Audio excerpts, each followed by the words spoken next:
Get up. Keep going.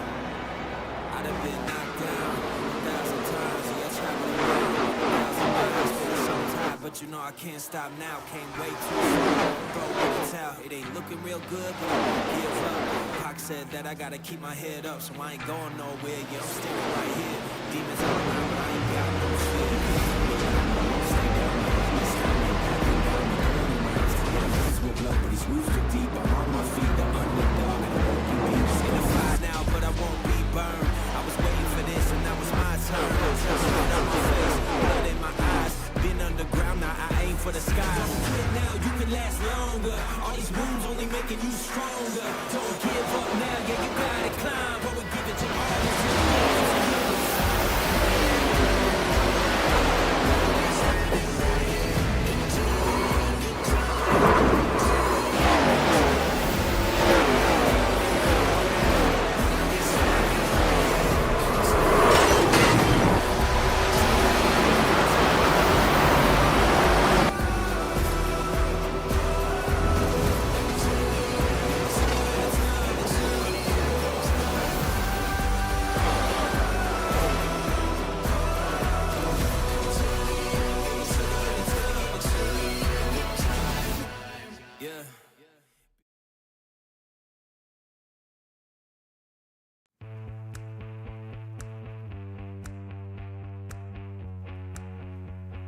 If it's Monday, it's time for the UD Awards National Series presented by Slingshot Racing League. I'm Johnny Rapp, joined in the Slingshot TV booth tonight by Justin Wilson, as always. Tonight we head to Kansas Speedway for the championship finale of the UD Awards National Series. Officially opening on June 2nd, 2001, Kansas Speedway filled the void for NASCAR racing in the Midwest. Known for its exciting multi-lane racing attributed to its progressive banking, Kansas has become a hot spot on the NASCAR schedule every year. Many modern stars have claimed victory, from Jeff Gordon to Denny Hamlin, who holds the record with 4 wins at Kansas. While Kansas regularly puts on a great race, the 2024 Advent Hell 400 will forever be highlighted in the history books. An insane battle at the end of the race led to Kyle Larson edging out Chris Buescher by just 1/1000th of a second, making it the closest finish in NASCAR history. Tonight, the drivers of the UD Awards ARCA Series will take to the track one more time in hopes to make some history of their own. Chris Smith looks to go back-to-back and claim his second championship in a row, while a hard-charging Braxton Deweese looks to capitalize on his recent success and make a charge for the championship himself. Well, Justin, for the final time this season, what can we expect to see when the green flag flies? Well, Johnny, it all comes down to this. The final race of the season here at Kansas Speedway for the UD Awards. This 1.5-mile track. It's wide. It's fast. It's going to be unforgiving. And tonight, every lap's going to count. Drivers can move all over this track, from the wall to the inside. The draft is going to matter. Momentum's going to matter. One good or bad decision can pretty much swing this entire evening. Everyone knows that this is the last chance to get that win in. So you got to show up, be aggressive, leave nothing on the table. And with that, and as we set our crown a champion here at Kansas, let's head trackside for our singing of the national anthem.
Back here live from Kansas Speedway, setting up the stage for our championship finale here in the UD Awards ARCA series. We have some pre-race stories to go over.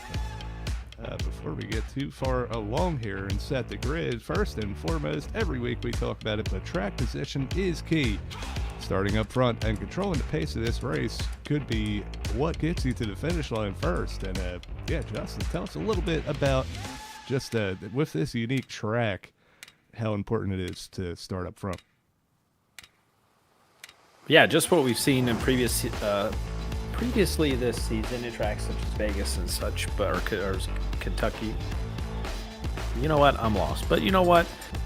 The biggest thing being out front was big because when the draft came into effect and after 15, 20 laps, it was almost impossible to get up there and make that pass. We seen it when Braxton won last at, I believe, Auto Club.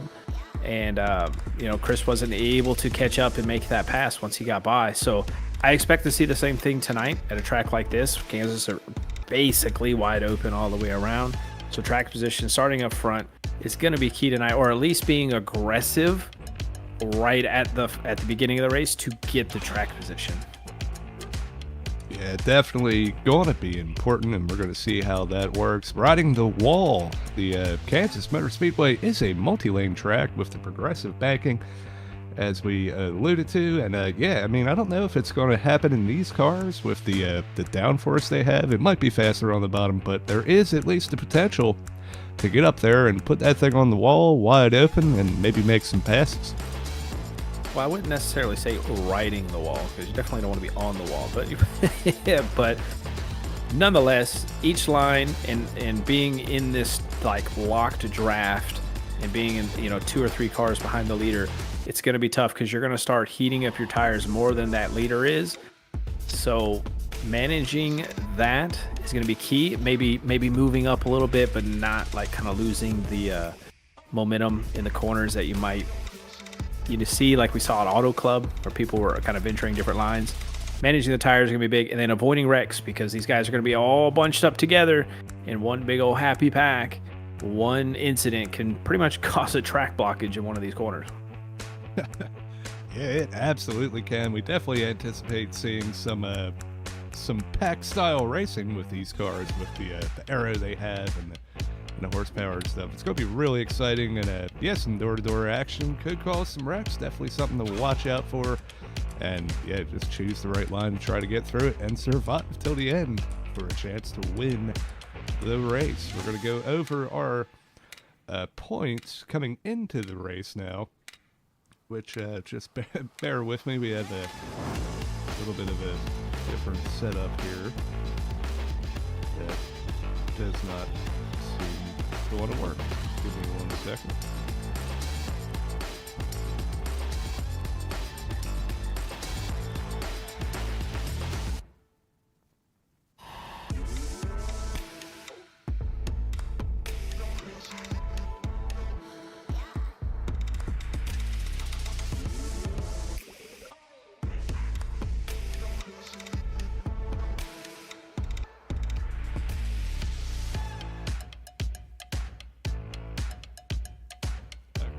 Yeah, I got it now. That was a bit of a brain fart from Johnny here. I apologize for that.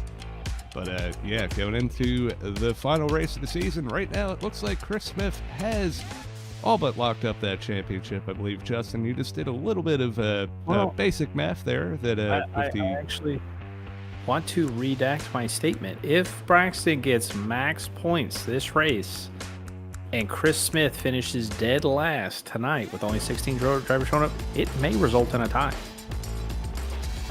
And Braxton would win with the 5 wins. He would have the most wins. So, man, I'll tell you what, that's going to be something to watch out for. A little unlikely, but not impossible. Definitely coming down to the wire. Yeah. And yeah, Ellis Thomas with that very consistent run, got himself a win earlier on in the season as well. James Danforth, Nick DeCesare, all these drivers up in the top 5. Yeah, I mean, hey, they're going for money. Money is on the line all the way down to 10th place. So a lot of battles to keep your eye on here tonight.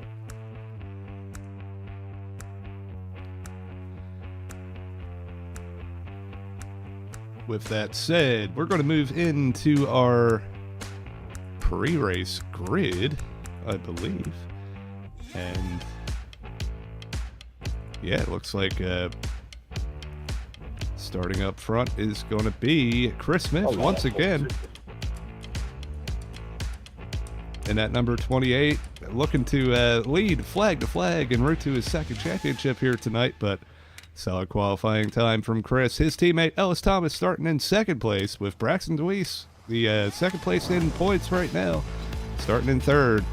Zachary Mitchell in at number 23 is going to be rolling off in fourth place with Matt Coots in number 13 and fifth. Jacob Phillips in number 56, that payday driver, starting sixth place here tonight, just ahead of Laura Wiseman in the number 84. Got the 46 of Chase Berry, our in-race reporter, starting in 8th. Patrick O'Toole coming off of a top 10 run at Bristol last week. It's going to be starting in 9th with Nick DeCesare starting 10th. Yeah, Nathan Gentry, the number 10 machine, is going to be rolling off 11th tonight with Brian Brobst to his outside in 12th. James Danforth rolling off 13th with Randy Gross to his outside in 14th. Steve Vest, the last of those who qualified, is 15th. Excuse me, put a time down. Is 15th. And then Robert Brobst, who did not put a time down tonight, rolling off 16th. So small field tonight. Unsure what's going on back here with Danforth. Yeah, maybe a little bit of pacing action there, but yeah. Races, warming tires up and warming the tires up there, and kind of lost a little bit of traction there. I'll tell you what, here we go though. Pace car is off for the final time this season. We are, well, maybe not the final time, but the green flag is going to show for Chris Smith and Ellis Thomas. They head down the front stretch towards turn 1. Braxton Deweese with a big push on the back of that number 28. As they sail off into turn 1, we got Braxton blinking there a little bit, but they're starting to single file, top 4, single file on the outside line here down the back straightaway. Looks like Laura Wiseman, Matt Coons are the only ones on the inside lane right now as they sail off into turn 3. Smooth sailing up front right now. Braxton Deweese really putting the pressure on Chris Smith. But I'll tell you what, behind him, it's, man, they're about, it looked like they were maybe 3 wide for a moment there, but yeah, right now the battle for the lead is on. Braxton Deweese is going to use that high line, trying to use that momentum to clear Chris Smith. We got about 3 or 4 cars on the wall here. Ellis Thomas, the whole Zachary field just got tight. Yeah, that could be attributed to the draft, the fact that these cars are going faster than they were in practice now that they are all kind of up to speed here. But yeah, Braxton Deweese, once again, trying to make that outside line work on Chris Smith. Yeah, Braxton Deweese learning from these previous races similar to these. He wants to get out front and lead this thing. It's the best place to be once the heat and the tires come in. Here comes Ellis Thomas getting a huge run of Chris, but he's going to stay behind him, those 2 teammates, second and third. Yeah, we'll have to see if teamwork comes into effect here tonight, but right now Chris Smith is able to hold that advantage and chase down Braxton right now. Chris is going to go up to that outside line to try to use that momentum that Braxton used to get by him, but it doesn't look like it's going to work just now. Big run down the backstretch into turn 3. Not able to get there now, but yeah, he's right on the rear bumper of Braxton coming through 3 and 4. Yeah, those ST2 Motorsports drivers who are second and third chasing Braxton, but right behind them you have the Payday Racing drivers of Jacob Phillips and Chase Berry. They're nose to tail as well. So 2 sets of kind of teammates here, all with one goal, trying to pass that number 8 car.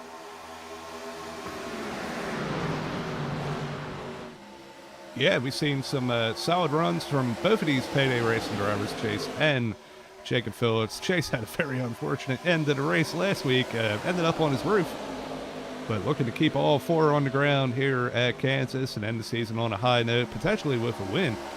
Behind him, we have Laura Wiseman. This is the first real battle on the track. Laura Wiseman and Matt Kuntz, Zachary Mitchell, all these cars kind of under a blanket here for 6th place on back.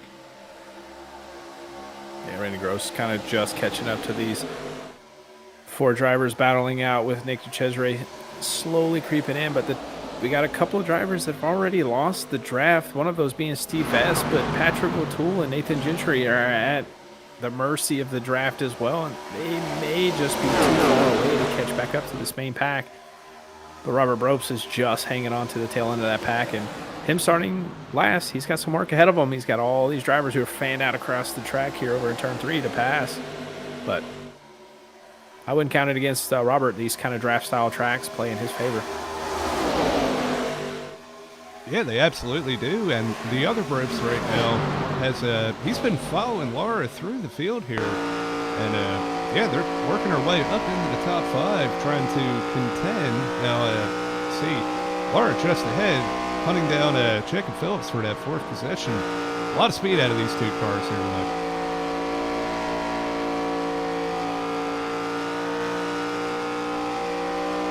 We got to come back to this battle back here. Danforth on the front straightaway, going to force a 3 wide. Randy Gross on the inside. Matt Kuntz on the outside. Danforth kind of just sandwiched in the middle here. They get it squared away, yeah. Man, what a moment there. Definitely, you can see Danforth kind of like a pinball in between all those cars, trying to stay out of them. Able to make that 3 wide pass work, and now he's going to set sail on Chase Berry here for the 7th position. Yeah, but while these 2 are all 2 and 3 wide, they've already lost the lead pack. Up here with Brian Bropes, who's at the tail end of this. Multiple car lanes are loose. Each lap that these guys are side by side, they're just falling way back right now. Just based off lap times alone, they were over a half a second slower just battling here. So they got to kind of get all in their positions they need to and try to chase this lead pack back down. Yeah, we can see it right here. Definitely falling back. Just about a second behind Laura is Chase, the leader of this 2nd pack.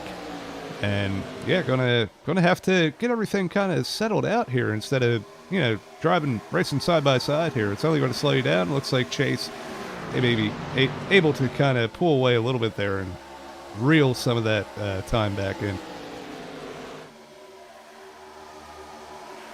This is really just deja vu of Auto Club all over again with our top 4 here, or top 5 actually, because even Brian Bropes was in that picture as well. These guys have learned from that track, just carried it straight over here, but it looks like Brian Bropes getting a run on Jacob Phillips on the back straightaway. We'll see if he does anything with it off into 3. Looks like Jacob is going to give it to him, but that outside momentum may pay off for Jacob off of turn 4 here as they come to the line. Looks like Phillips is going to hold it for now.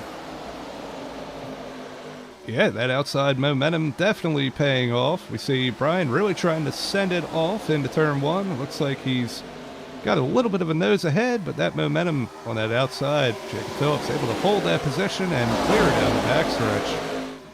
These top 6 cars still have a little bit of a gap back. It looks like, yeah, it's held about the same back to Chase Berry and that 2nd pack. But, man, I'll tell you what, they are still racing it out. We see the 31 of Randy Gross trying to work his way up into the front of the 2nd pack. A little bit of a moment there for Robert Probst. He is all over the place. Able to hang on to it, keep it out of the wall. Yeah, he's got it. A good recovery from the number 5. Yeah, those wobbles kind of mid-corner are always sketchy, especially when you're behind the wheel.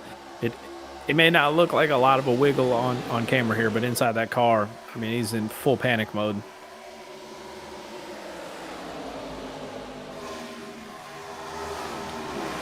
Absolutely, yeah. Now, you know, back here, trying to fend off the number 23 of Zachary Mitchell. Oh, he gets the wall there. Oh, he's going to come back down the track. Nathan Gentry with some great evasive action down the backstretch there. Is going to get around Robert. And, man, if you're the driver of that number 5 right now, just tell us what you got to do. You've angered the tires. They're a little bit out of rhythm. How do you kind of recover? It's tough to do because you still need to try to maintain position in this draft, and it's not like you can just pull out a line and cool off because you'll fall way back, just similar to what he's already done. And now he has to try to fight his way just to just to get close to this group of cars so he doesn't fall too far back. Because right now, this second pack, believe it or not, is with Chase Berry leading, has been slowly catching back up to the main pack. They've been kind of nicking a tenth of a second here, tenth of a second here to try to make their way back up. But I think mostly Chase Berry's kind of doing it on his own because he has a pretty big gap between him and Danforth and Randy Gross, because they're kind of side by side behind him. But Chase Berry's on a mission right now to catch back up to this lead back. Yeah, we're going to see it right here with the corner tracker. Yeah, just, man, carrying a lot more entry speed into the corner. He's losing a little bit on exit, but still enough to kind of get him back into the fray. And yeah, I think he's actually kind of got the snip. Oh, Jacob Phillips and Brian Probst contact off turn 2. Jacob Phillips gets put right into the wall. We'll have to keep an eye on that damage on that 56. Looks like he came down a little bit on Brian Probst, but maybe we can get some side-by-side action here to really see what happened or what transpired from this. Excuse me there. Yeah, just had a little bit of contact, and oh man, just tough contact with the wall, but it doesn't look too bad. Yeah, definitely could have been worse. Yeah, he's still kind of with that lead pack now. So, yeah, I mean, hey, he's got to get back after it. See, Chase with that incident, has caught Lara. And, yeah, kind of now it's the top 7 or so that are all within the drafting range, I would say. But you see Brian falling back just a little bit from Ellis Thomas in third.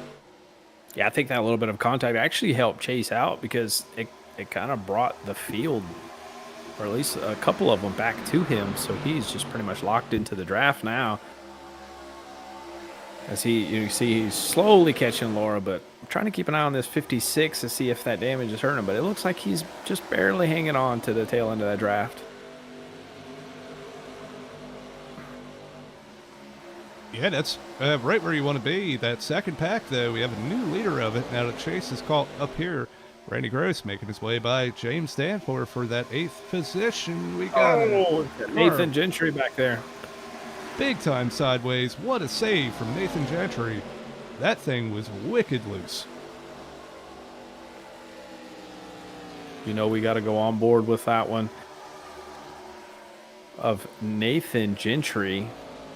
We got to see this incredible save here. As you can see, gets a little bit high off of turn 2. He lifts, tags the wall just a hair, and I think smart move to get out of the throttle there, even when he was in the wall. I think that saved him from going all the way around. Man, I'll tell you what, back up in the front of this second pack here, man, James Danforth is just being abused all night long, 3 wide. Looks like Roberts maybe trying to send it 3 wide on him again. Kind of fell back here. He's gotten passed by Zachary Mitchell and now holding off Nick DeCesare and Robert, trying to get back up to lead that second pack and attempt to do what Chase did earlier, which is catch the lead pack. But right now, that's going to be Randy Gross leading that charge. And, yeah, Zachary Mitchell in tow. Yeah, Zachary Mitchell, and James Danforth were 3 wide on the front straightaway. Just the momentum difference that those two drivers had over Randy. Oh, a little bit of contact as they go off into turn 1. Randy Gross is up into the outside wall. And he is just glued to that wall right now. And he's finally able to get off of the wall, but that's going to just kill his momentum. And he's pretty much going to just fall all the way back to, even to the clutches of Patrick O'Toole and possibly Nathan Gentry. Yeah, definitely avoiding some chaos there, though. That could have been a huge incident. And, yeah, able to get it in the wall and kind of, man, get back after it. Hopefully not lose the draft too much. This battle just will not die for 8th place. Robert Probst now up in front. You see James Danforth fighting with Zachary Mitchell here. Man, it's you'd think this is for the race win right here, but I'll tell you what, it's definitely some exciting stuff. Yeah, we're back here racing for 8th place, the most exciting place on the track. I mean, these guys have pretty much all this battling they're doing, they've lost almost an entire corner worth of time. But you know what?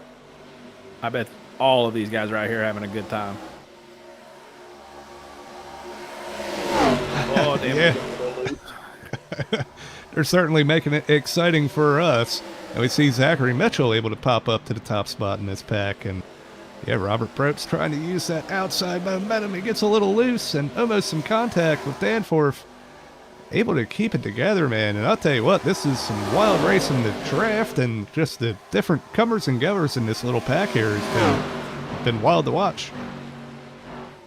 Yeah, that outside line, if you don't get loose, just like Robert did, they get a huge run down the straightaways, and you're seeing it. I mean, look at Robert right now just gaining right back up to Danforth. And we'll see how he does in this. Yeah, but Robert's getting really loose over there in turn 3 and 4. This is going to try and squeak. No, Danforth shuts the door. Oh, he hooks him. He turns him. Danforth spinning down into the grass. No yellow is being called yet. There it is. Caution is out. And, man, Danforth went for a ride down the infield there. Looked like Nick DeCesare caught a little bit of that as well.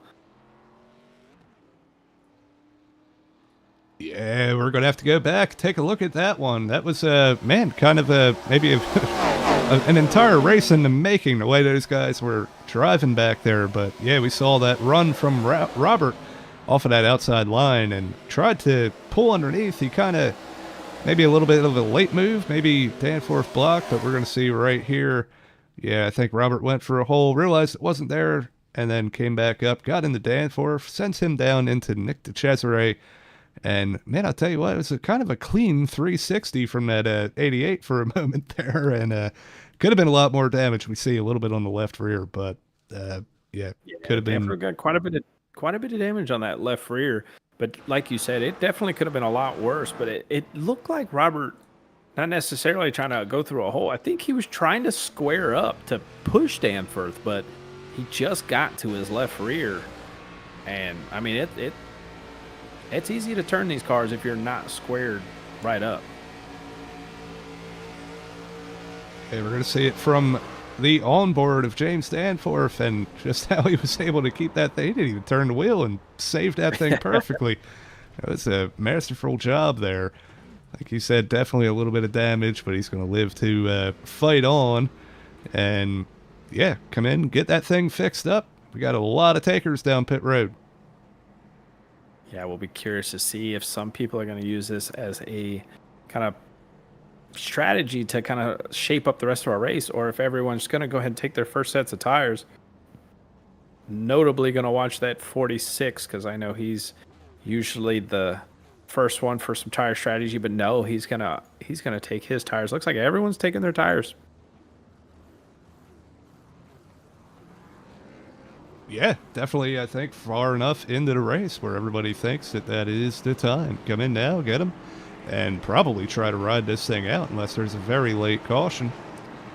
See, Chase Berry up to 4th place there. The top 3 is going to stay the same. And before we get going back green here, we're going to step away for just a moment to hear from our partners at Whiplash SimCams. Be right back on the other end.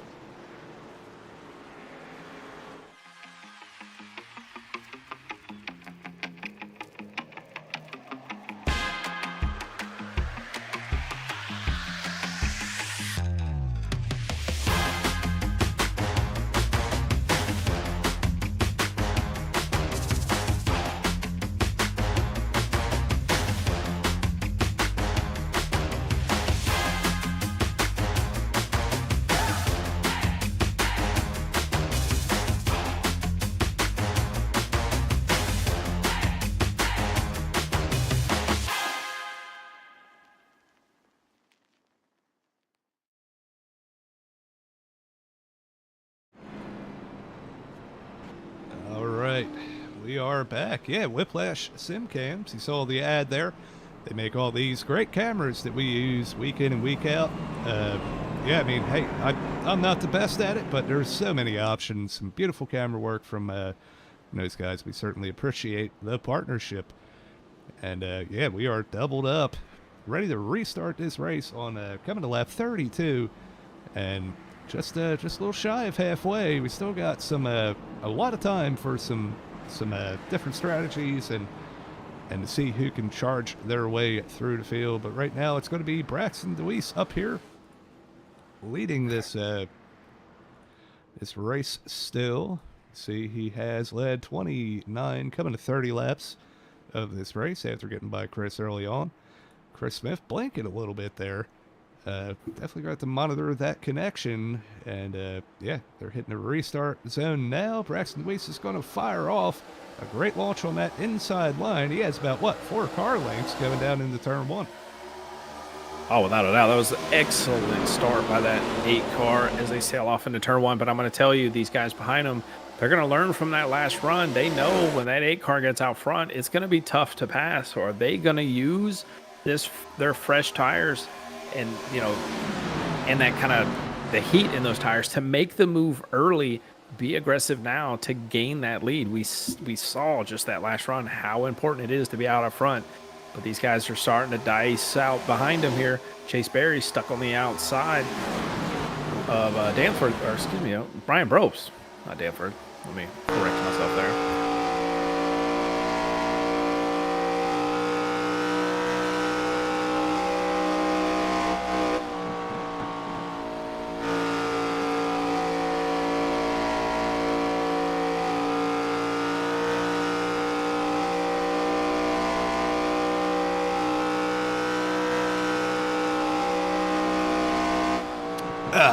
My mic was muted. I'm sorry. Yeah, I forgot what was going on.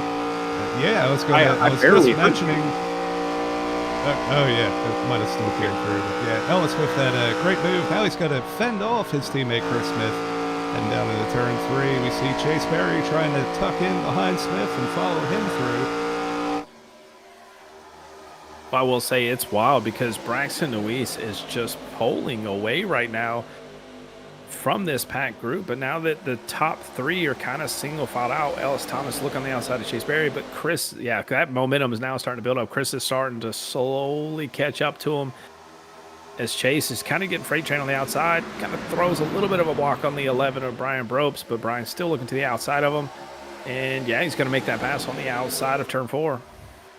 Oh my, it got a little tight there between the 46 and the 11, but yeah, so far that momentum looks like the 11's going to be able to clear. Chase is going to have to relinquish that position and go into defense mode, because right behind him we have Zachary Mitchell in that number 23 making that high line work with a huge amount of momentum heading down the backstretch. I'll tell you what's also good to see that's in this main group right now is James Danforth able to get his damage fixed and is just past Laura Wiseman. I say that, commentator's curse, my bad, James, but he just passed Laura for 7th. So that car still has a lot of speed, and even Nick DeCesare back there right behind Randy Gross still in this lead pack. So good to see that not a lot of damage on those, or the damage on those cars didn't affect their speed. But one person that fell way back in this who's just is Jacob Phillips. He is fell way back, and I know what he is trying to stretch this to the end. You hear the clutch in that machine. He knows he is close on fuel, and he is going to try to run this thing completely dry, while the rest of the field's going to have to probably make a splash and go stop. Strategy already.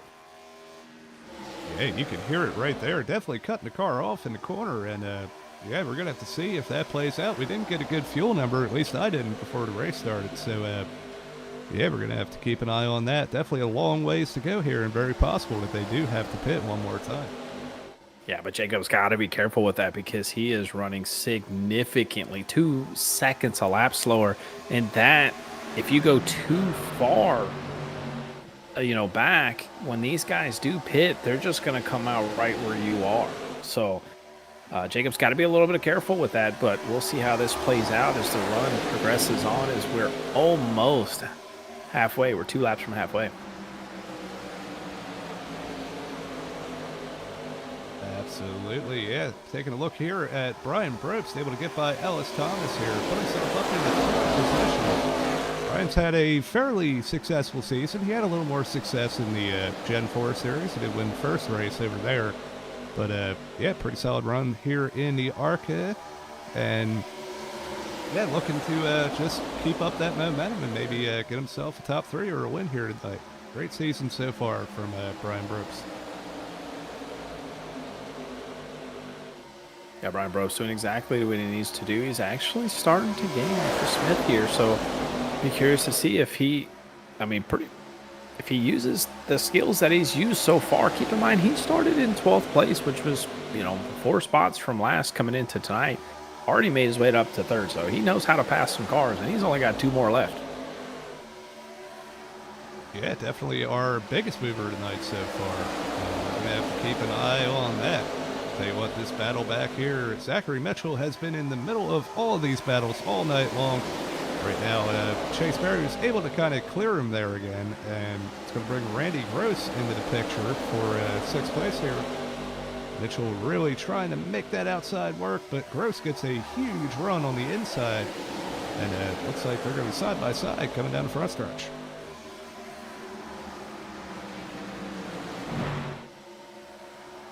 Oh, Randy Gross is washing up the track a little bit, and Zachary counters it, tags the wall just a hair, but no harm, no foul. These guys are still battling out. That is a little scary being down on the bottom. I've seen drivers multiple times tonight. They'll get down and they'll just touch that apron, and it makes the car very tight when they do that.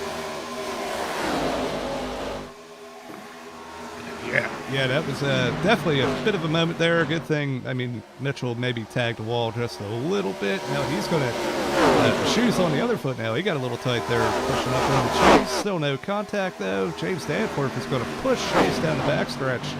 He tags the wall a little bit on entry. At 88, has a head of steam. We'll see if he's able to do anything with it out of turn 4. Yeah, I'm shocked to see that Chase had fell back, because even with Randy Gross having to lift with that side-by-side with Zachary, he was able to get a huge run on that 46 and just slingshot by him. And then you just see him right now. He just slingshotted right by Ellis Thomas. That 31 of Randy Gross is making some moves, and he is starting to drive down Brian Brooks already. Yeah, really. Man, I've been saying it all season long. That 31, he's had some really good runs, just not the luck to kind of finish off the races where he deserves, and showing that tonight up here battling in the top 5, catching this lead back. Definitely a contender here at Kansas. Got to give it all you got. It's the last race of the season in these ARCA cars for the UD Awards. And, this is your last opportunity to go for that podium or go for that win that you haven't gotten yet this season. And a lot of these drivers, you're seeing the moves. They're making it. They're being aggressive. Yeah, they absolutely are. It's exactly what you want to see in the, the championship race. Yeah, a lot of action all over the pack here. Definitely kind of single filed out in the top 5 or 6. Thought we saw Mitchell still battling with Danforth. Looks like that has settled down. A little bit further back here, we have Robert Probst and Nick DeCesare trying to settle it out for 11th place so they can make a charge to get up into the top 10. Chase Berry kind of falling off after a strong run early on. And, let's see. Maybe it's following his, his teammates, plan here of they think they're close on their numbers. So he's probably trying to save, because Jacob Phillips is no longer clutching as well. Granted, he's about a half a track behind, so maybe his number's right where it needs to be. But he is definitely taking it a little bit easier than what the leaders are.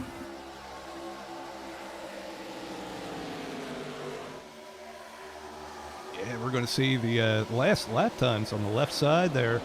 Kind of take a look and see just who is the fastest, who isn't at the moment. But still a lot of cars in a kind of draft pack.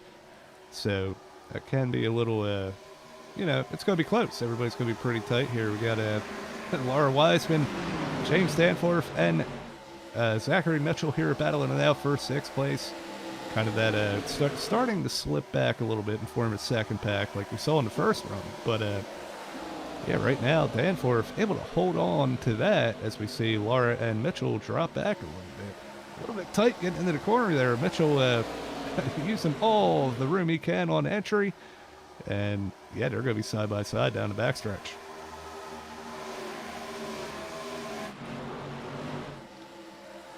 Back up front here, though, 3rd place, Randy Gross is able to get by Brian Brooks, put that 31 into the top 3. Brian tries to use the crossover down the front stretch. I'll tell you what, man, this battle is intense up here. We're going to go Oh, with man. Phelps. Did you see how loose that 31 got on the outside of Brian Robson? He's still trying to save it, and he's around on the back straightaway. Yellow flag is out, Randy. Keep it off the wall. Keep it off the wall. Oh, man. Inch from that wall. Great job getting that car woed down. But that's going to throw all strategy out the window that these payday drivers were going to do. And I was intrigued to see this thing go the rest of the way. But Randy Gross, what a save.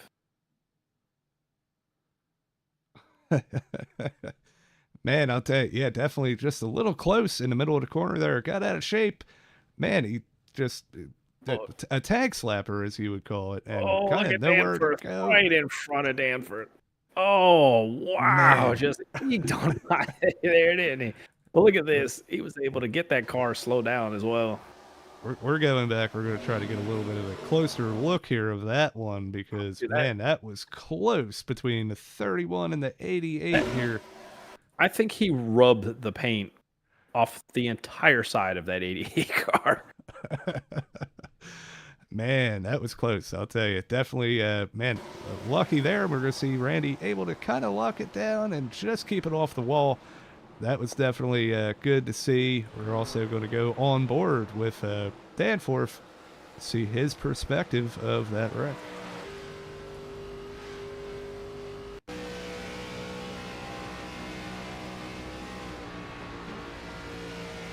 See, this is where it all starts. 31 gets a little loose, snapping sideways back and forth, comes back up the track. Oh, man.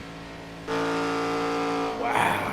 I mean, that good heads-up driving for Danforth there. I mean, but I'm almost certain Danforth thought he probably was like, yep, I'm done. I'm getting taken out of this. But, man, just squeezed by that 31.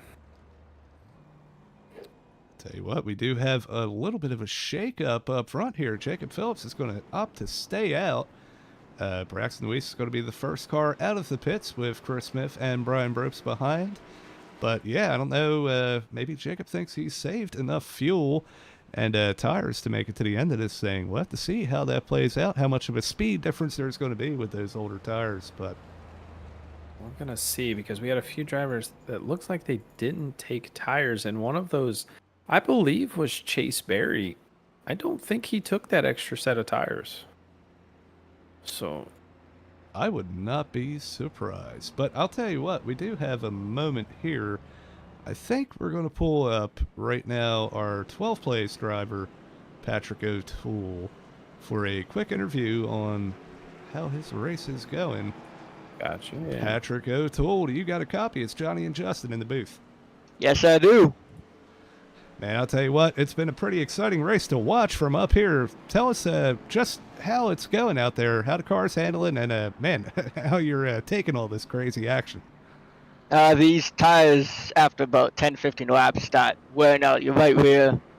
This heats up and gets a little loose as the run goes on, but I'm hanging on. I'm trying to survive this race and hopefully get another top 10 finish. We've been on good momentum lately. Hopefully we can end the season strong in the top 10 tonight. I'll tell you what, we're rooting for you. Definitely an impressive run last week at Bristol. And, yeah, man, we're not going to keep you too long. We see you're getting doubled up here, but good luck. Hopefully we get to talk to you at the end of this thing. Yeah, thank you. All right, Patrick O'Toole in that number 44. Strong. He's kind of kept it clean tonight, so, yeah, good run so far. Looking to kind of duplicate what he did last week with a solid finish. We're going to see up front Jacob Phillips, that number 56, trying to fend off on old tires the number 8 of Braxton Weiss and the rest of the field that did pit. Yeah, we'll probably see the tire advantage play right here. We'll see who took tires and who didn't, just based off of how fast they are. But Jacob Phillips with a excellent start as they file off into turn 1. Chris Smith trying to take advantage of Braxton DeWeese not getting a good start. They're still side by side behind him, but here comes the run. What's Braxton gonna do? He's gonna be able to cut right in front of Chris Smith as they all try to start passing Jacob Phillips. Yeah, a brilliant move heading into the corner there. Not a lot of room to make that happen, but he was able to get it done. We're 3 wide for second place here. Jacob Phillips tags the wall a little bit. Brian Brope sends it through the middle. He's going to try to use that outside line to get around Chris Smith. But, yeah, we're going to have to see how that works. Right now, that outside momentum seems to be the way to go. Yeah, Brian Brobst with a power move on the outside. Split it 3 wide there.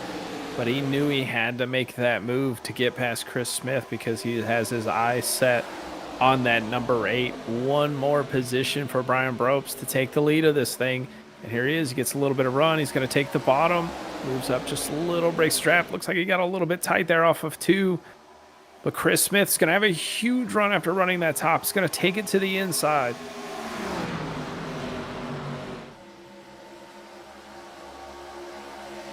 Big move from that number 28. He uses the bottom and still gets some good momentum on quarter exit there. Definitely using up all he has to try to get this lead and control this race yet again. But Brian Brobst is going to fight back on that inside line. You see he's getting a little tight, and I think he's going to lose that momentum. Oh, contact between him and Ellis. Yeah, oh, sorry to interrupt there. Yeah, that was close. Yeah, it's all good. Yeah, Brian definitely, he's going to fall back now. And now he's feeling that pressure from Ellis, maybe a little bit of contact. Side by side down the front stretch. Ellis Thomas is going to use that momentum on the outside. See if, he kind of runs it down a little bit lower. And I think that's going to be to his detriment. The 11 is able to really power it off on the bottom there. Looks like he's going to clear for third place, and that opens the door for James Danforth to rebound and come up here and fight for this podium position after being involved in that early incident. Yeah, looks like Chris Smith has a run on Braxton DeWeese. I don't know if he's going to be able to make anything of it. He is right on his back bumper, but he just can't get to that number 8. It just seems like all the run and all the momentum these guys can build up in this pack, but when they get to that lead car, it just stalls out for them.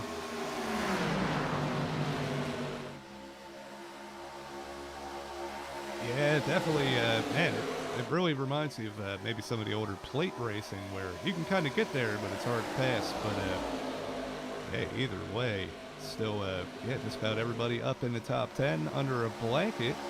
See this huge battle going on for third place. James Danforth slides up in front of the 11 of Brian Brobst.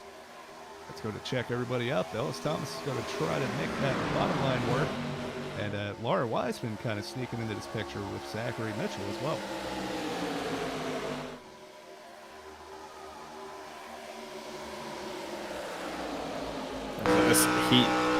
As this race kind of heats up with only just a handful of laps to go, as we're almost to 20 laps to go, there are a few drivers that are hoping the aggression builds up even more and get us a quick yellow in, and that is those payday racing drivers. Neither one of them. We got Jacob Phillips that stayed out, and Chase Berry, just did not take tires at all. Looks like they were the only ones that did it. No, I lied. Nick Cesare was also one of those that opted to do that as well. So, that those extra set of tires, it's risk first reward, I guess, because we've seen it work and we've seen it fail all at the same time. You just have to get lucky with that late caution. And also early enough that you have enough time to, get back through the field. So within the next 5-10 laps, these guys are going to be hoping a yellow comes out. Yeah, definitely. And, a little bit better of a situation for Jacob Phillips as it is for Chase. Chase has kind of lost the draft. He's all the way back here in 15th place with just Nathan Gentry working with him. It's definitely going to need a caution for this to work out for one of those drivers. But I'll tell you what, we can't go away from it too long because the battle is still on up here for the lead. And Chris Smith is still hot on Braxton DeWeese's tail. You see just about everybody still up here in this first draft train. All the way back to about, Zachary Mitchell. Zachary Mitchell is just tagging on. Robert Brobst is also just tagging on to the back of this, barely, but that's going to help that there's that checkup right in front of him. But this is the battle for 4th place right now. Ellis Thomas finning 4th off on the outside of Brian Brobst. Kind of pulls right in front of him down to the grass on the front straightaway. I'll tell you what, we've seen that 38 tag the wall a couple times. He's really using every inch of the track that he can. And, hey, man, kind of got himself back up here to fight for this podium position. See, yeah. Man, Robert Brobst and Laura Wiseman fighting back here for 6th. Laura's on the inside, and Robert's going to use that wall. He gets pretty close to the wall, too. But, and I'll tell you what, any one of these drivers still has a chance coming down to the end of this race.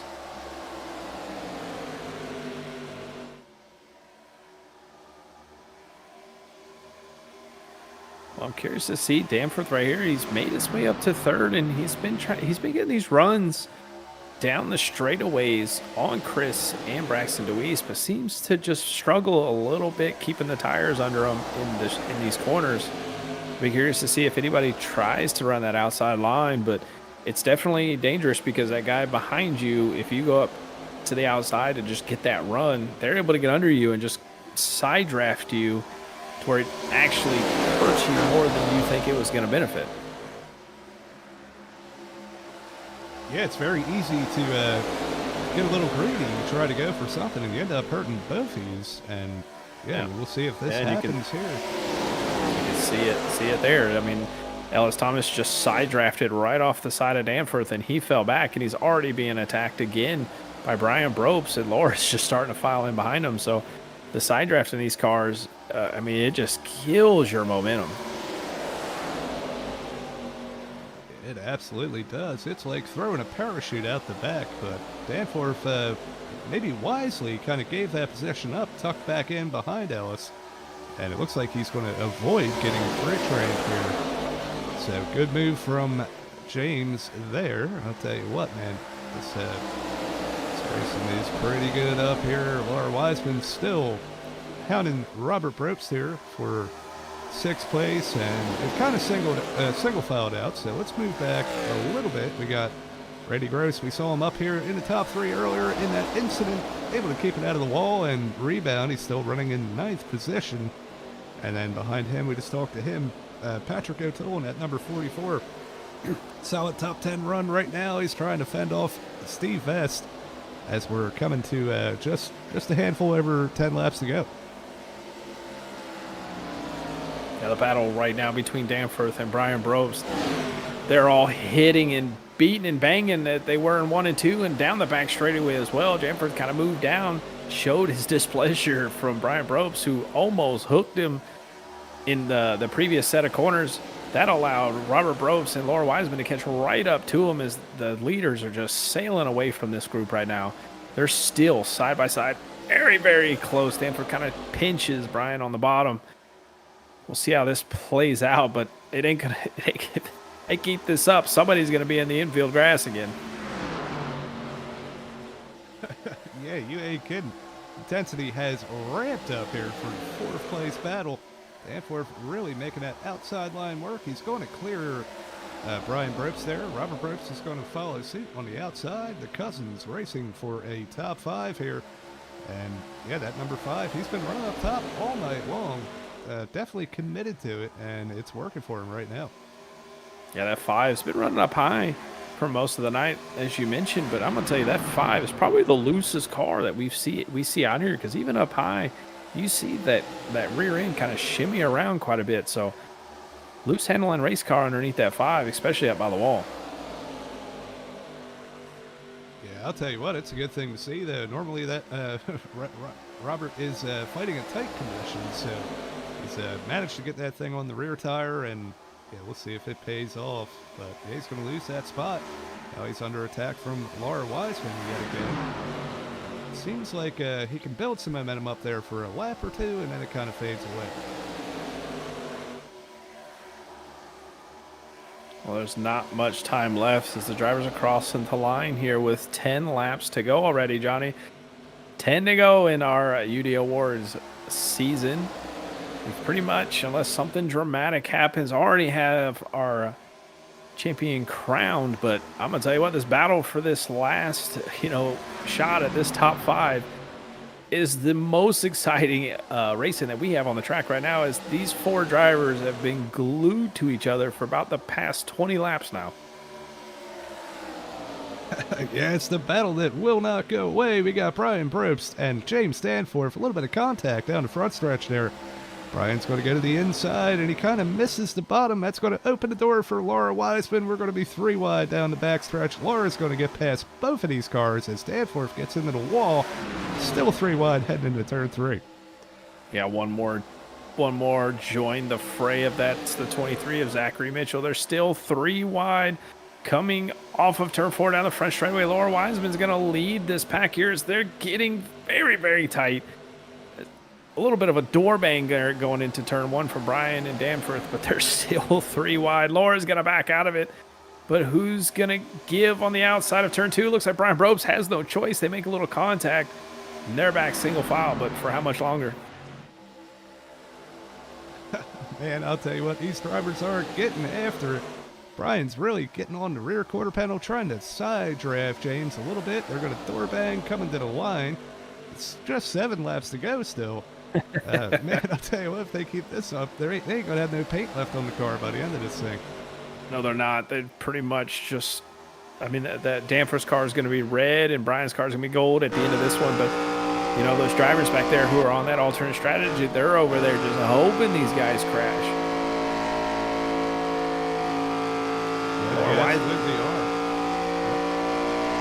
Laura Wiseman finally clearing Danforth and just going to pretty much take that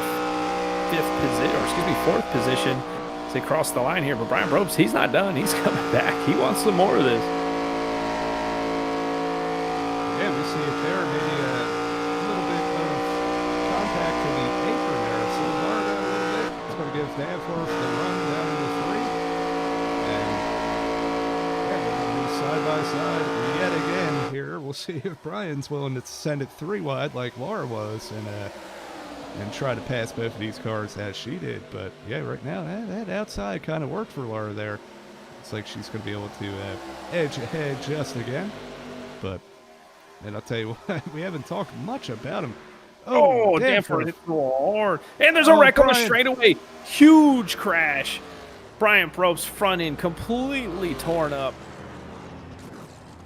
Looks like after he saved it, it looks like he got help from his cousin there into the outside wall. We'll have to go back and take a look. But I think Zachary Mitchell may have been the driver. I saw a red car. May have been the driver that just slammed into him down the back straightaway. Yeah, we see it here. This all starts with the 88. Really, the 11 was already in the wall too. The 11 goes down to the bottom, tries to come back up, but the 5 of Robert is already there. Yeah, Zachary Mitchell heavily involved. And I'll tell you what, that 31 of Randy Gross was able to sneak through, but huge implications in this race, late in this race, and a huge wreck for the Probst cousins. Well, I'll tell you what, man, I'm just going to say, we seen it coming. It was only a matter of time, right, Johnny? These guys were hitting, they were slamming, they were all battling for that 4th position. But yeah, it looks like Danforth, when he caught that wall, Brian had no option but bumped him, and it just upset that 11.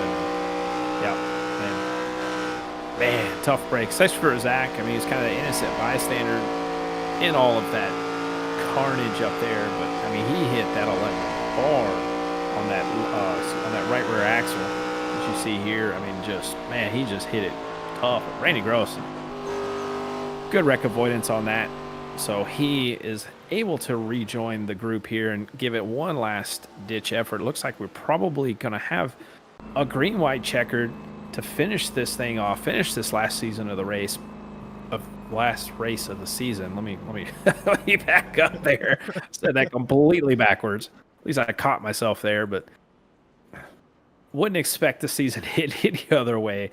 3-lap battle to finish this thing off, and we got those Nick DeCesare, Matt Coons, Jacob Phillips, Chase Berry all going in there and get that fresh set of tires for this last kind of green-white checkered here. So These guys are hoping this thing finishes out the rest of the way and we don't get a quick yellow on that first initial lap because honestly, the odds are in their favor right now. Yeah, I mean, hey, only 10 cars to pass. Man, if the tire wear is as bad as what we expect, it is very possible we see these cars charge through the pack. It's going to be tough to do. The hardest part is going to be finding a clear piece of racetrack to pass everybody on. But yeah, definitely going to be watching Nick DeCesare, Matt Kuntz, Jacob Phillips, Chase Berry here trying to work their way through the field. Well, given how fast we saw Jacob Phillips fall back after just having a 20 lap older tires than the rest of the field, I can only imagine how fast these guys are going to drive through the field. But as you mentioned, they have to be careful because if they cause an incident or get, or anything happens, this race is going to be over with. They have to get to that white flag in order to, have the shot at this. They're not going to be able to pass Small in the one lap. They're going to need both. Yeah, they absolutely are. And, man, I'll tell you, as wild as this racing has been, I don't know if we're going to see the green flag finish, but I hope we do. I hope it would be a great send-off to the season. But, man, it's going to be chaotic. We got all these drivers. We got 14 cars on the lead lap still. Any one of them has a chance to win this race. But up front, it's going to be Braxton Deweese and Chris Smith, our top two in the champion. Well, really the top three in the championship, with Ellis Thomas starting third. Laura Wiseman's going to be on the outside in fourth. And for the final time this season, here is the green flag from Kansas. Oh, horrible start for Chris Smith on that outside, but it's going to allow Ellis Thomas to get a huge run. Let's see what he's able to do with it as they go off into three, but we'll have to also keep our second set of eyes back here on the fresh tires because they are already making their moves. They're 3 wide back here, but I don't want to keep my eye off the battle for the lead right now because I think Ellis Thomas is going to try to make this move right now. He's going to look high. Let's see if he can get that run on Braxton Deweese on the front straightaway with this momentum that he's going to get. Yep, all the way from the wall, coming to take the Whiplash Simcams, 1 to go. Final lap of the season here in the UD Awards ARCA Series. Ellis Thomas trying to make something happen to get to Braxton Deweese and James Danforth in tow as well. Oh. It's going to take a lot to happen, but right now heading down to the turn 3 and 4 for the final time. Yeah, off of turn 4, he done everything right. Braxton Deweese is going to win the final race of the season here in Kansas. I mean, he did everything he needed to do, so we'll see how the points line up. But with Chris Smith coming home in 4th place, I mean, there's nothing else he can do. This is an F1 where like Max had to finish 4th to lose, but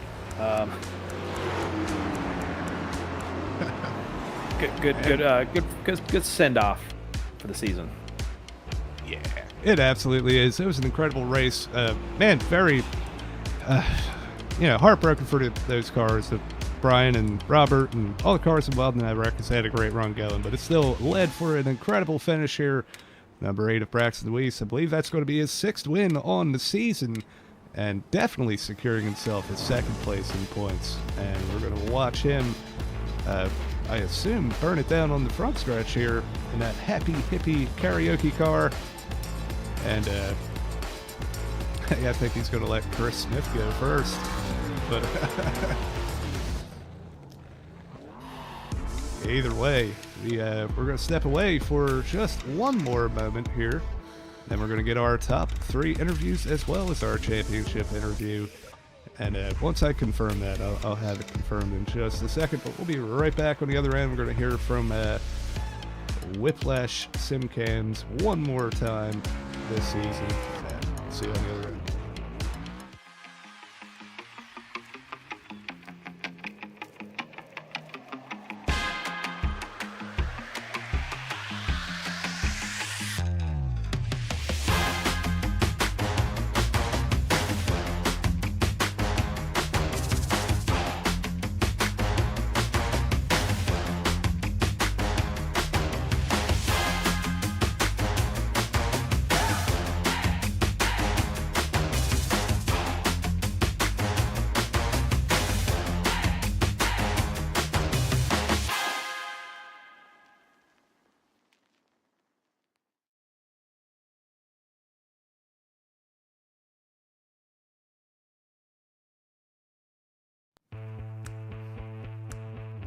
right, back here live from Kansas Speedway, and does not look like we have our interviews lined up just yet. But tell you what, before we get to that, we're gonna get the results out of the way.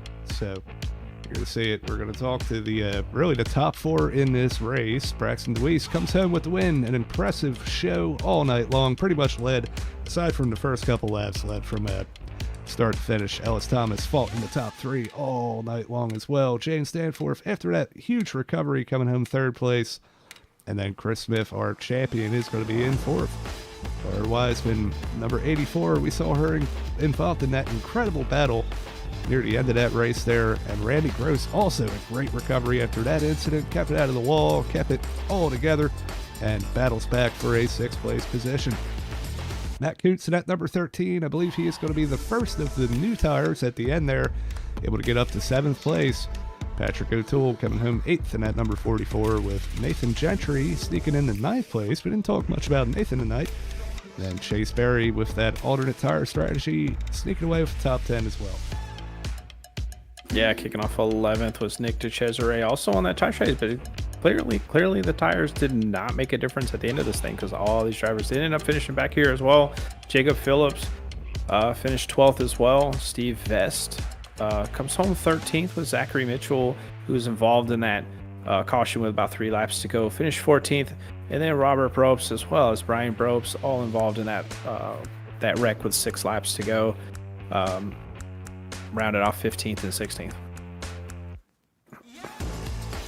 Yeah, unfortunate for them, but still a great race through and through. We saw some wild action. First and foremost, though, we got to pull in James Danforth, driver at that number 88. Justin, I believe you got caught up with James. Yeah, I'm here with James now. James, you got a copy? I do. Well, James, you brought it home for a solid P3 to finish off the season.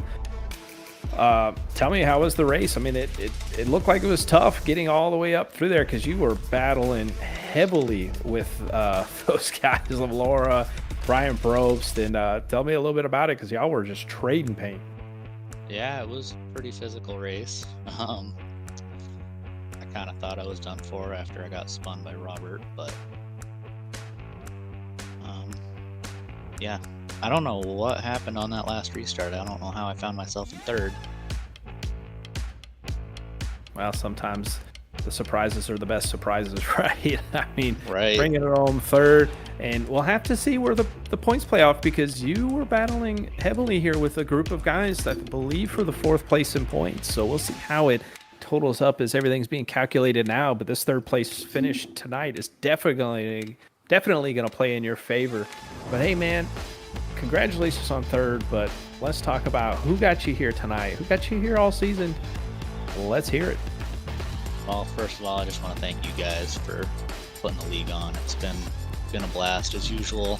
I also want to give Evan a shout out for the paint schemes. Obviously, he does an amazing job, and just thank you to the whole group of guys and gals in this league. It's been an absolute pleasure running with them all.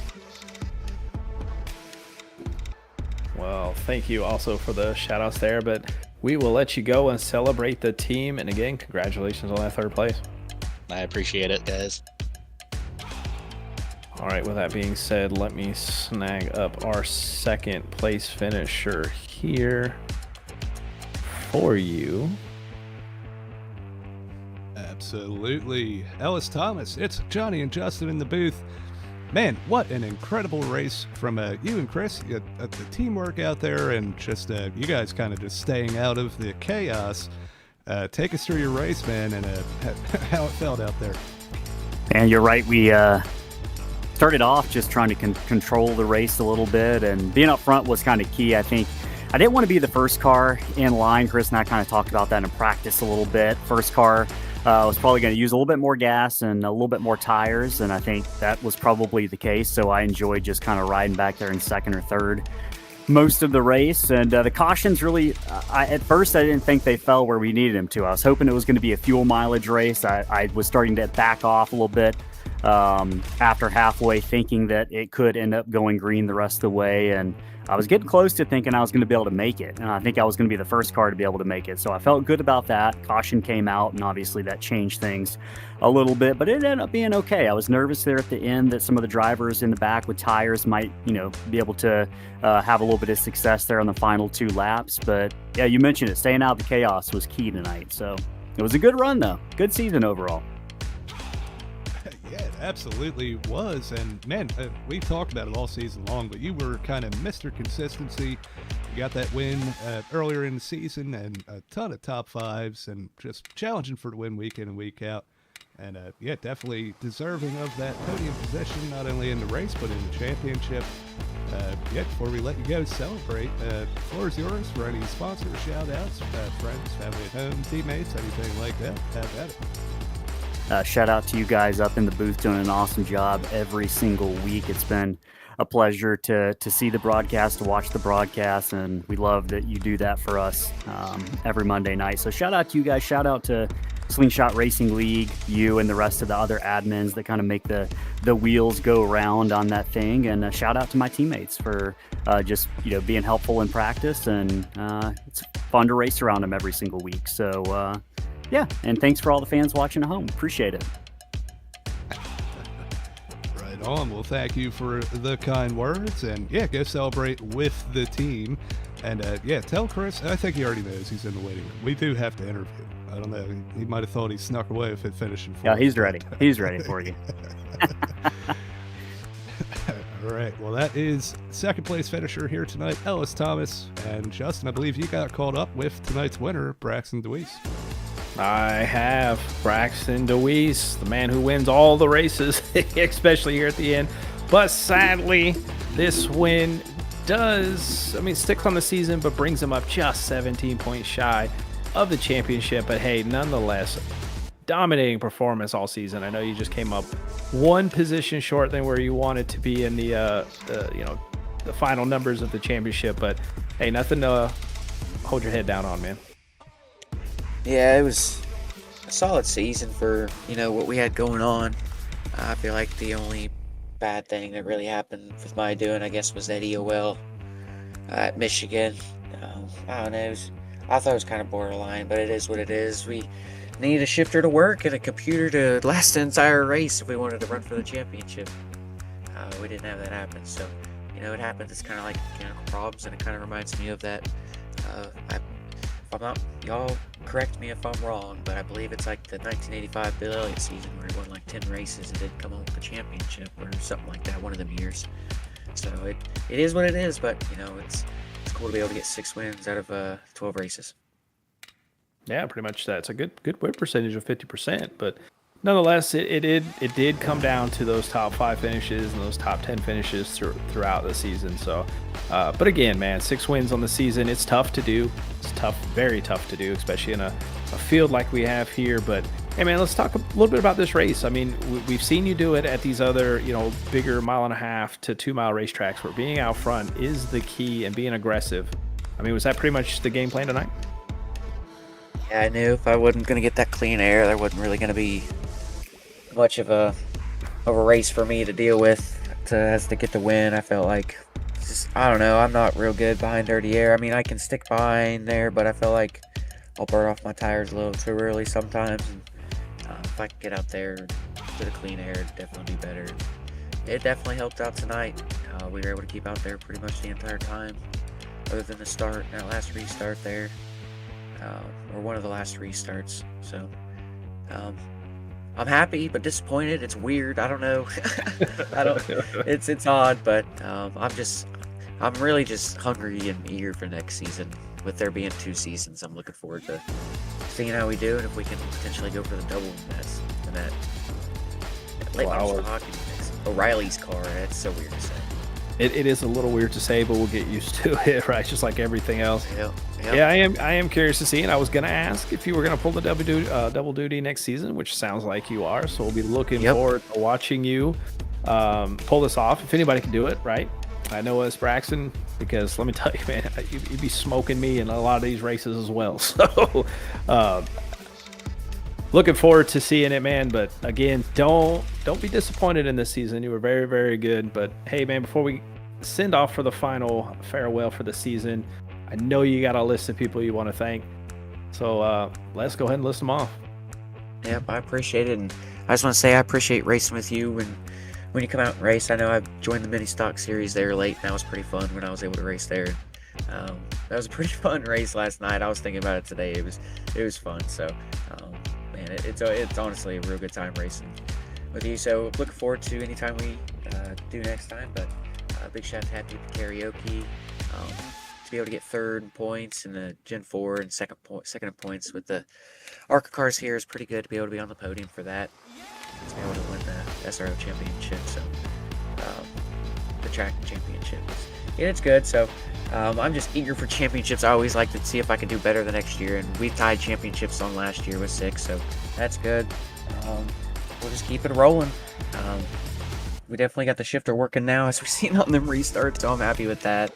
And it should be working next year, so that'll help. So, shout out to Happy Karaoke, Interstate 4. They've helped out a lot with all the hardware stuff. If it weren't for them, I wouldn't be at this point to be able to stream or anything. I don't even know if I'd be able to race with my computer with no upgrades or anything. So, appreciate them.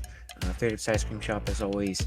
Steak Time, Mounts Arts Images, Dweez Renovations, Elevated TV, Paid Lead, Wooden Nickel Band, Ghost Train, Short Trek Report, Scrum and Tires Media, Evan Pieta Designs, and Our Pizza over in Winchester, Indiana, for helping sponsor the Roadster Series. We're going to be traveling a little bit next year in Indiana and potentially Ohio one time with the Roadsters, so looking forward to that. I think we'll be a support class with the 500 Sprint Car Tour, and they have Racing America that follows them around, so it's nice to have our races broadcast just like here on the sim racing stuff. It was kind of weird to watch a real life race of mine since I've been watching so many sim races, but it's cool nonetheless. So I appreciate you guys and looking forward to next year. Well, before I let you go and celebrate team, do you just have that listed out where you just read down a list, or you have all those memorized? Man, you know damn well I have it listed down. All right. I just want to see if you were telling the truth or not. Congratulations on the win tonight and that second place, man. There's some good money involved in that, and we'll catch you next season, brother. Yes, sir. I appreciate you, Justin, Johnny. Johnny, I appreciate racing with you too, man. You were in the short track championship, sticking it out for the majority of the time, so that was cool. Definitely gave me a run for my money last week, and that was fun. So I appreciate you, fellas. And this year, these last 4 seasons right here, the mini stock, short track championship, and the ARCA Engine 4 have been pretty good. And I'm happy with where it's at, and looking forward to the growth. So we'll see y'all next year. All right, man. Sounds good. Can't gloss over the fact he does have a trophy coming his way for the short track championship, as do you for the mini stock series. So yeah, congratulations for that. I don't know if I said that to you yet, but yeah, either way, man, great run for Braxton this year and everything he does. Well, Johnny, I think you have caught up with the man of the hour, our championship winner, Chris Smith. And I did. Chris Smith, driver of that number 28 back-to-back ARCA champion. Man, tell us how you're feeling here tonight after what was, I don't want to say a great race for you, but you were up front all night long. There was only really at one point one position more that you needed. But yeah, take us through your race and how you're feeling. Yeah, I appreciate it. Yeah, it was pretty uneventful for the most part, other than some slight bit of packet loss, connection issues, which, if y'all know anything about me, that's probably not a surprise. So yeah, it was, I just tried to stay close to Braxton the entire race, and kind of just knew that we needed to be around at the end of the thing and be kind of close, so he did a good job. He was definitely very, very fast tonight, and we were just kind of holding on as close as we could to him, and everything was really good up until that last restart when I was sleeping a little bit. Yeah, we saw that, and man, yeah, definitely Braxton had those restarts down all night. I mean, let's be honest. Even one earlier on, he had probably about a 5 or 6 car length lead heading into turn 1. So not all you. He was really on it, but Yeah, just an incredible show, though. And man, I gotta ask, like, how did it look in your rearview mirror? Because there was some crazy racing happening behind you. Yeah, there definitely was, and I was pretty keen. And that's another reason why I wanted to kind of say lined up with Braxton. I thought that I had to run at him a few times down the front stretch, right about the start-finish line, and I could have ducked low. He was really doing a good job of trying to protect high, so I couldn't get to his right rear. So the only other play I really had was to try to, take the run up the inside, and I almost did it a couple times, but as you mentioned, there was a lot of chaos behind us, and I knew if we got side by side, I was kind of opening myself up to, kind of drawing that a little bit closer to me. So, yeah, I think on the next to last restart it was James and Brian, like those guys charged up there, and Brian actually got around me, and I raced pretty hard to get back by him. Just because I wanted to try to keep that track position lined up with Braxton and try to, maximize our lap time and not sort of slow ourselves down by being side by side. So, yeah, it was very chaotic. I hope that it was very entertaining to watch behind. It definitely looked entertaining in the mirror, that's for sure. Yeah, it absolutely was. But man, I'll tell you what, before we let you go, celebrate your second championship here. The floor is yours for any sponsor shout-outs, friends, family at home, watching, teammates, any of that stuff. Have at it. Yeah, I'd like to give a shout-out to my family watching at home. Hope they enjoyed the show. And I'd like to give a shout-out also to you guys in the booth all season for putting on the broadcast here on Slingshot TV and, for all your hard work behind the scenes to, make all this happen every single week. Ellis and I are very, very appreciative of all of that for sure. And I'd also like to thank my teammates, give a shout out to my teammates, Ellis, Paul, Steve, for hanging out in the chat all season long on, Monday nights and Wednesday nights.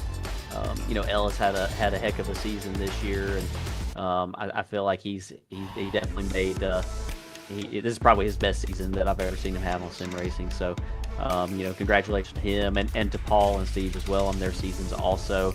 I'd like to give a shout out to UD Awards for sponsoring the series. They've been a big partner of Slingshot Racing League for a long time, and they make awesome trophies and awesome 3D printed designs. So if you're interested in one of those, definitely reach out to them. They're great for that. Stand Up Fight series. Evan Pienta Designs. Evan for painting both my cars on both nights. And to all the league admins, it's a lot of work. I definitely know how much you have to put into this to make it what you want it to be. And definitely appreciate you, Johnny, and Robert and Scotty and Nathan, Dade, all the admins behind the scene, Randy for doing the race control. Just everybody makes this happen every single week. Well, we certainly appreciate it, and we appreciate your help too. You're kind of a what would you say? I can't think of the word right now. What do we say? Advisor? Advisor. Yeah, I knew it started with an A. But we definitely appreciate you and Ellis helping us out when we need it, And yeah, definitely a deserving champion here tonight. Go celebrate with the team. Appreciate it. Y'all have a good one.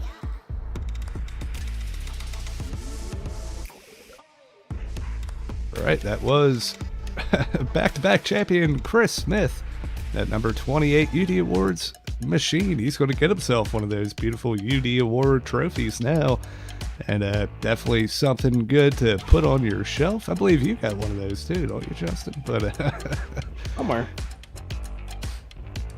Absolutely, yeah. So with that said, we are going to look at our final point standings here. Yeah, once I get this up.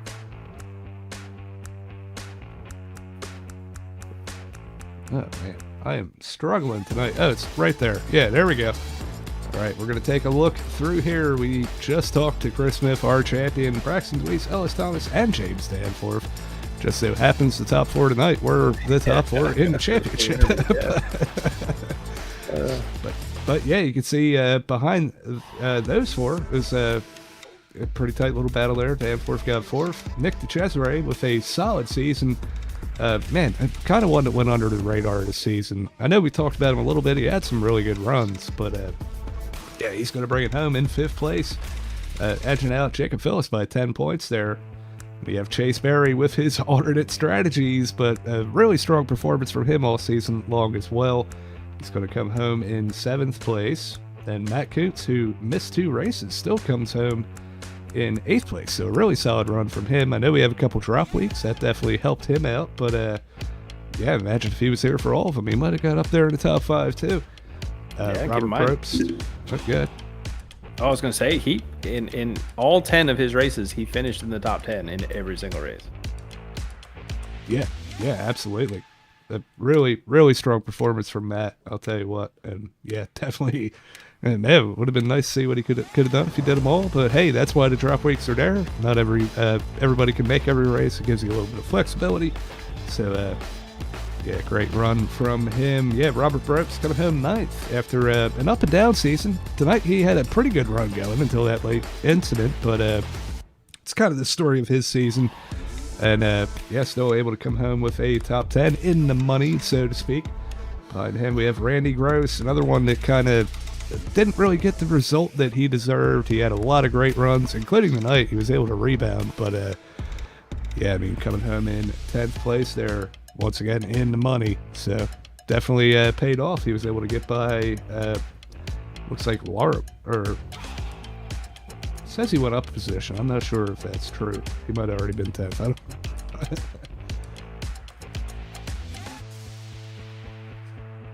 Yeah, I think he was already 10th. Yeah, he might have been. I'm not sure. It's Sim Racer Hub. Does some funky things sometimes, yeah. But either way, strong run all the way through the field. It looks like we did have one tie. So that could be Paul Thomas and Patrick O'Toole. Yeah, Patrick's going to get the tiebreaker there. And yeah, those, I guess the top 10 finishes is what that's going to be. So yeah, good for Patrick getting up that one spot. And Paul missing tonight. Maybe he would have been able to defend it, but either way, yeah, all throughout the field, great racing. We appreciate everybody that comes out here and supports the league, everybody that races with us, everybody that watches, and everybody that helps us out. And yeah, we can see it here. We're just going to go through the rest of them. You can see all the way down, all the way to Zach Roethlisberger, Ryan Rose, Tony Caputo. You know, drivers that only made one start. We still appreciate you.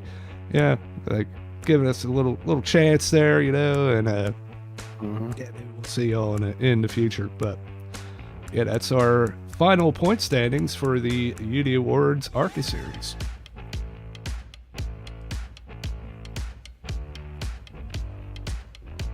Coming up this week, the NSRLA Downtown Auto Sales National Series will be heading to Watkins Glen for a road course Thursday night.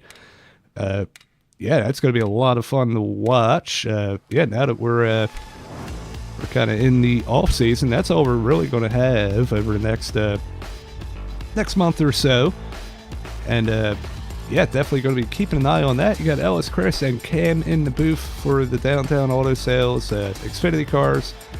A lot of fun to watch. You know, it's a pretty good series over there, and definitely excited to see their season as it's getting close to their playoffs, it looks like.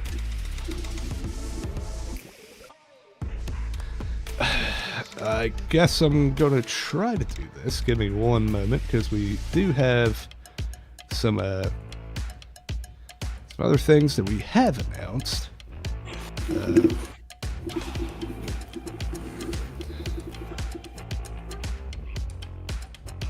Maybe if I could find them.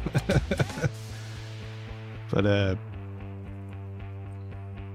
let's see. Okay, yeah, here we go. So Monday nights starting in January, the return of the late models, the Slingshot Racing League Late Model Stock Series. You can see the tentative 10 tracks that we're going to be heading to be broadcast right here on Slingshot TV. If you're interested in getting out here short track racing, you know, bagging fenders and all that stuff, it's going to be a lot of fun. We haven't done it in a while, and going back to it, it's going to be some crazy short track action. You can see just the kind of more rooted short track kind of track list that we have here that we're going to be going to. That's going to be a lot of fun to do. And then Wednesday nights, we're going to have the O'Reilly's. I almost said Xfinity, but the O'Reilly series will be starting up. That'll also start in January.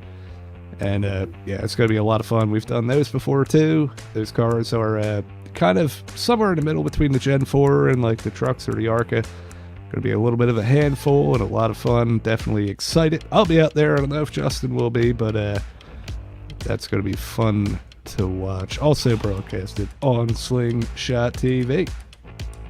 That's going to wrap things up here, though. And yeah, any final thoughts, Justin, before we head out after this incredible season?